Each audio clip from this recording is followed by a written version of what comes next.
tokwa and kangkong with oyster sauce. Ito yung mga ingredients na kakailanganin natin. Tofu o tokwa. Extra firm ang gamit natin dito. Kangkong, ito yung stalk at yung dahon. Gagamit din tayo ng cornstarch, ng oyster sauce, ng sibuyas, at ng bawang. Bukod sa mga ito, kailangan natin ng toyo, ng mantika, tubig, ground black pepper, at ng asin. Ito yung kumpletong listahan ng mga ingredients kasama ang sukat ng bawat isa. Umpisa na natin. Ang una natin gagawin ay di-deep fry lang natin itong tokwa. Nagpainit lang ako ng mantika dito sa isang pot. Pagkatapos ay ilagay na natin itong tokwa at ituloy lang natin ang pagluto dito hanggang sa mag-light brown na ito. Mapapansin ninyo na luto na yung tokwa kapag nag-umpisa na itong lumutang. Ngayon iluto na itong tokwa. Kadalasan binabaliktad ko lang ito kahit dinifry na natin para maging balanse lang yung pagkakaluto. Lutuin lang natin ito ng mga 30 seconds pa. Pagkatapos kukuha lang tayo ng plato na may paper towel at ilalagay na natin yung tokwa dito. Pabayaan natin na i-absorb ng paper towel yung mantika na nasa tokwa. Ngayon naman ilulutuin pa natin yung isang tokwa na natira dito. Ganun din yung gagawin nating procedure. Pagkatapos ay papabayaan lang natin itong mag-cool down at hihiwain lang natin into cubes. Pagkatapos i-set aside muna natin. Ngayon naman maglalagay lang tayo ng tubig dun sa cornstarch at haluin lang natin itong mabuti. Itong cornstarch ay optional ingredient lang. Kung gusto niyo na maging malapot yung inyong dish, pwede tayong gumamit nito. Itatabi lang muna natin ito pag nahalo na nating mabuti. Ngayon naman ay magpapainit lang tayo ng mantika sa isang wok o sa isang pan. At kapag mainit na yung mantika, pwede na tayong mag-umpisang magisa. Isi-spread lang natin itong ating mantika. So swirl lang natin ito. Yan, at ngayon, pwede na nating igisa yung sibuyas dito.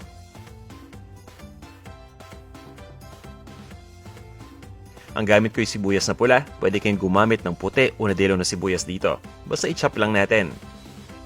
Karaniwan, ginigisa ko lang ito ng mga 30 seconds. Pagkatapos, ilalagay na natin dito yung ating minced na garlic. Pwede rin nating unahin ang bawang dito. Pero kapag uunahin natin yung bawang, dapat mabilis lang yung pagluto natin. Pagkalagay ng bawang, ilalagay dapat natin kagad yung sibuyas. Nang sa ganun ay maiwasang masunog yung bawang.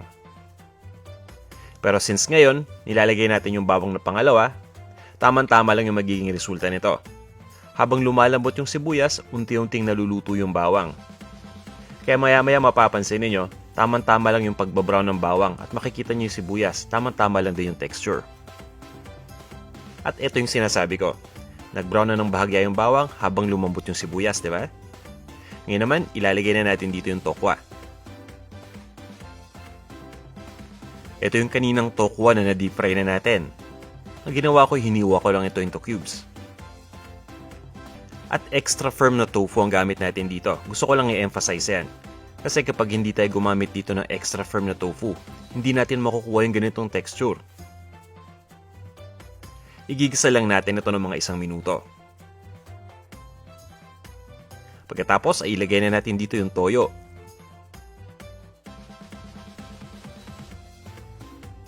Pagdating sa toyo, pwede tayong gumamit dito ng light o ng dark na soy sauce. Pwede rin tayong gumamit dito ng tamari. At syempre, pwede rin yung local na soy sauce na nabibili natin lagi sa Pilipinas. Walang problema dyan. So, ang gagawin natin dito, igigisa lang natin ulit ito na may kasamang toyo. At pagkatapos ay ilagay na natin dito yung oyster sauce. At ito na yung oyster sauce natin. Haluin lang natin ito. At ngayon naman, ay ilagay na natin dito yung tangkay ng kangkong o yung stalk ng kangkong. Hiniwa ko lang ito into 2-inch pieces. Ang ginagawa ko dito, pagkalagay ng tangkay ng kangkong, niluluto ko lang ito ng mga 1 minuto. So, sa stir fry lang natin ito ng 1 minute. At pagkatapos ay maglalagay lang tayo dito ng konting tubig.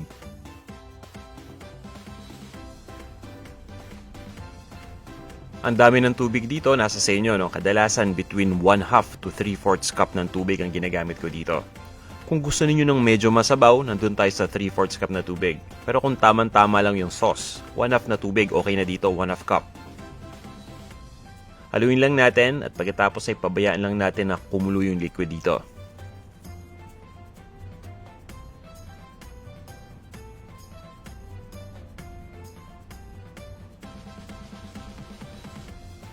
At ngayon naman ay ilagay na natin dito yung dahon ng kangkong. Chinese na kangkong ang gamit ko dito, kaya medyo mahaba yung dahon. Ang importante, hugasan lang natin mabuti yung dahon dito bago natin iluto. Pagkatapos ay ilulutuin lang natin itong dahon. Mukhang marami lang to sa umpisa, pero habang niluluto na natin ito ay mag-shrink na to. Kaya maya-maya makikita ninyo, halos pumapantay na yung kangkong dun sa tokwa natin.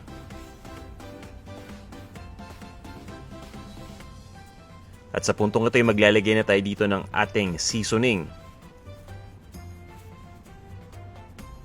Simple lang nilalagay ko dito. Ground black pepper lang. At asin kung kinakailangan lang.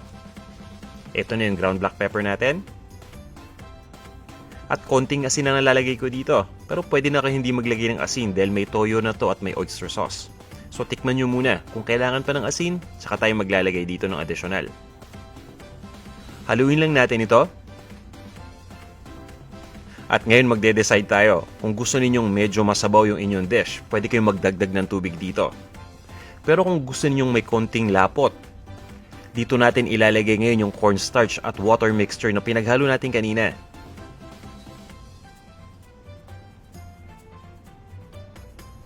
Ilalagay ko lang muna yung kalahati ng ating cornstarch and water mixture. Kalahati lang muna para malaman natin kung okay na. Kung kailangan pa natin maging mas malapot, ubusin natin yung buong mixture. Mapapansin nyo, diba, unti-unting lumalapot na habang naluluto. Tingin ko, ubusin na natin yung mixture natin. Ayan, haluin lang natin ito. At pagkatapos, ready na tong ating dish. Ililipat lang natin ito sa isang serving bowl. At i-serve na natin.